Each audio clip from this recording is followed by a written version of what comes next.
Mi papá nace en La Habana, específicamente en La Víbora. Eso es Delicia, esquina Dolores, Jesús del Monte. ¿Cuántos hermanos fueron? Ellos eran 2 hermanos. Él era el segundo de 2 hermanos. ¿Y tienes conocimiento de si anterior a él, en la familia, alguien más se había dedicado al arte o en este caso a la música? Su papá era el abuelo Juanito. El abuelo Juanito era periodista. Y como periodista sabes que tiene que tener un nivel de conocimiento cultural alto. Y se lo fue transmitiendo a él también. De sus hermanos, no tengo mucho conocimiento de que todos hayan tenido algo que ver con la cultura, aunque yo creo que se llevaba en la sangre. Pero la que más así tengo conocimiento ha sido bastante consecuente con la música, ha sido Charito. La tía Charito es compositora y tiene buenas composiciones, es buena en lo que hace, es buena. Marinero quiero ser y enfrentarme a los tiranos que encierran los océanos para como tú vencer. ¿Y a partir de qué momento es que Almeida comienza a dar los primeros signos de su gusto por la música? Muchas personas desconocen que antes de componer él fue poeta. Muchos de esos poemas se fueron publicando en Bohemia, pero la incursión musical, la primera, es La Lupe. Como se dice actualmente, la primera canción que pegó fue La Lupe. Ya me voy de tu tierra.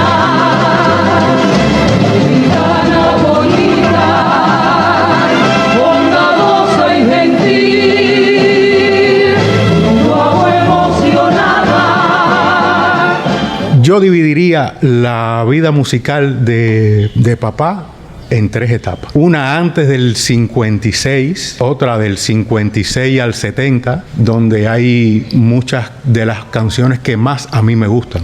Por ejemplo, está Un beso del recuerdo, está El traguito, que todo el mundo conoce, está Decide tú, si subo la loma voy detrás de ese mulo, está Oye. Toda música de él está relacionada principalmente con el amor. No me grites, que no hay por eso más razón en lo que dices. No me grites.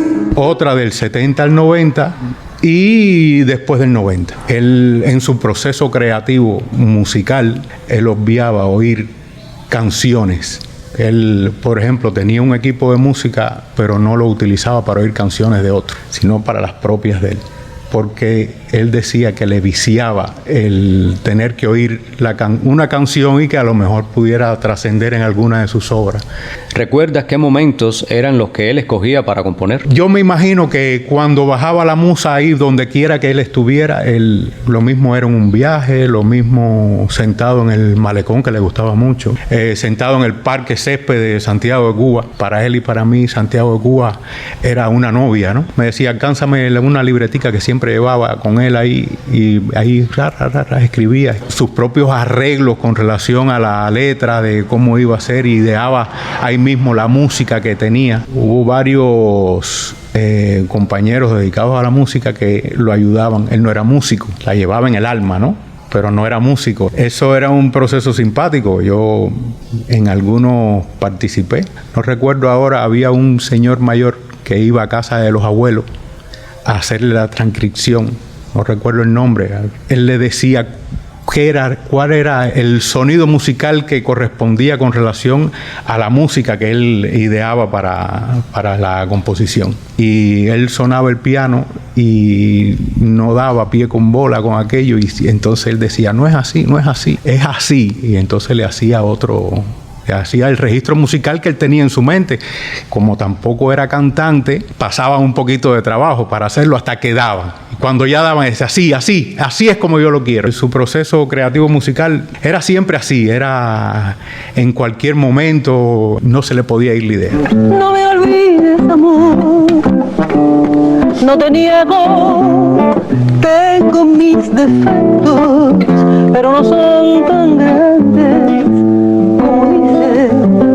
La La tercera etapa es la del 90, que ahí está Por teléfono, ¿no? Y algunas otras, pero esa es la que más recuerdo enmarcada en las etapas. ¿Alrededor de cuántas composiciones llegó a tener Juan Almeida? Más de 900 composiciones y el 60% inéditas. Se fueron creando muchas etapas donde cada productor musical escogía un contexto para hacer un disco, y muchos otros lo hacían por amor a las canciones que le gustaban, como por ejemplo yo, que le produje el disco Mi Música, un disco de jazz. Yo participé como productor musical, pero no era yo el productor musical era el Greco. Es un disco donde yo sí escogí la música que quería que fuera jazz, porque nunca se había hecho algo de esa manera, ¿no? Llevar la música de Juan Almeida a jazz. Ya estoy de nuevo aquí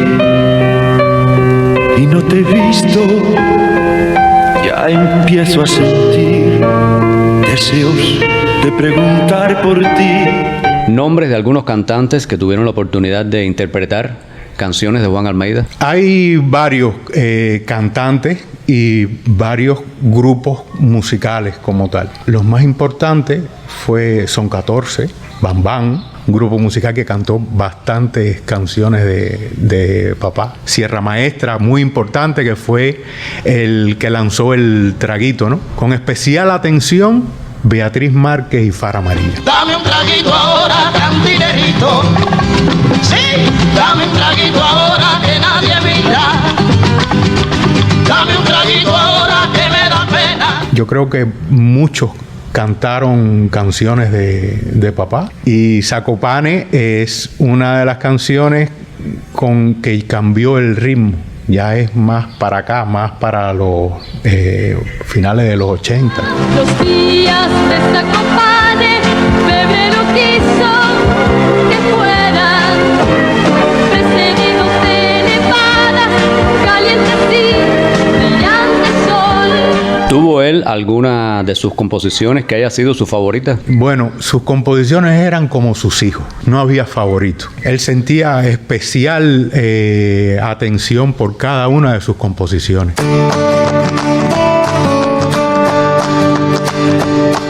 ¿Qué era lo que más disfrutaba hacer Juan Almeida en su tiempo libre? Aparte de leer, que le gustaba mucho, siempre estaba leyéndose algo, pero le gustaba mucho las reuniones familiares. Conversaba, siempre había algún amigo con el que conversaba, jaraneaba, iba a casa de ese amigo, se preocupaba mucho por la familia, iba a casa de la familia. Mientras estuvieron mis abuelos vivos, siempre íbamos los fines de semana, siempre fue muy familiar, o estaba en casa de algún hijo. ¿Y qué no le gustaba? ¿Qué lo podía hacer enojar? Con mi mismo caso, yo crecí y fue, era un muchacho, era travieso, y podía haber dicho alguna mentira, y una mirada de él era suficiente como para haberme sentido regañado. No era una de las personas que te sentaba y te regañaba, no era una de las personas que te daba un consejo. Vuelve pronto.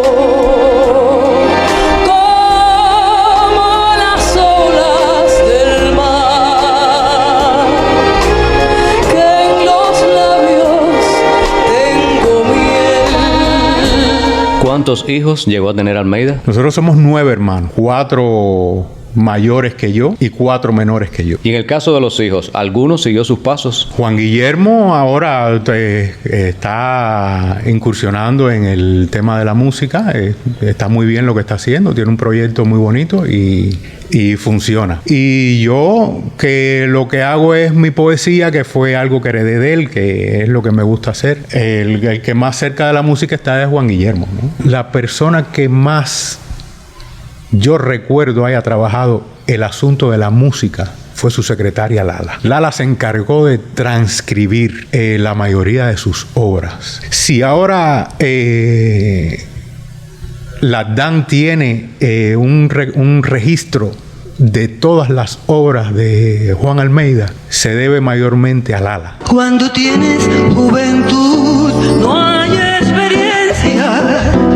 Cuando llega la experiencia te hace falta juventud. ¿Conoces si se le quedó por el camino alguna otra composición, algún trabajo que hubiera querido hacer y no se dio la ocasión? Bueno, conociéndolo como lo conozco, de que él escribió y debió haber escrito hasta en sus últimos momentos, yo creo que él no se le haya quedado nada por hacer.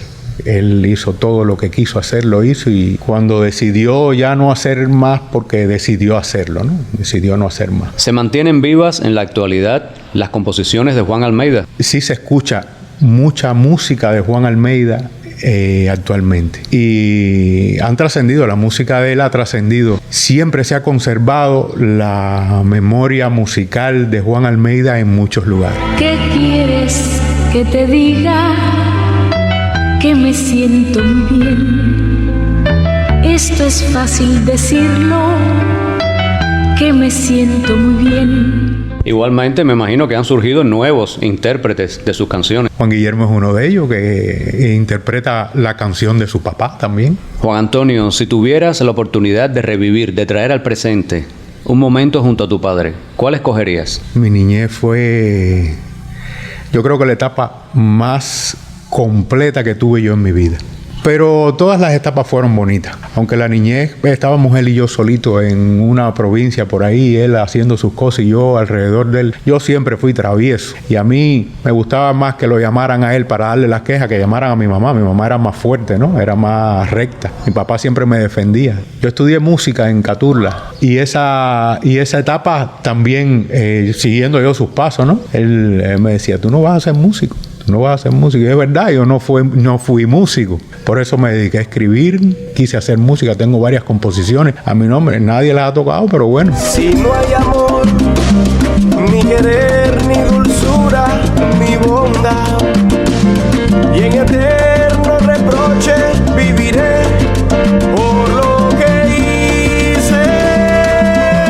Bueno, Juan Antonio, muy agradecido de que hayas aceptado conceder esta entrevista para conocer un poco más sobre ese gran compositor que fue Juan Almeida Bosque. Muchas gracias a ti, Carlos, por tenernos presentes y tratar de conservar junto a nosotros la memoria histórica.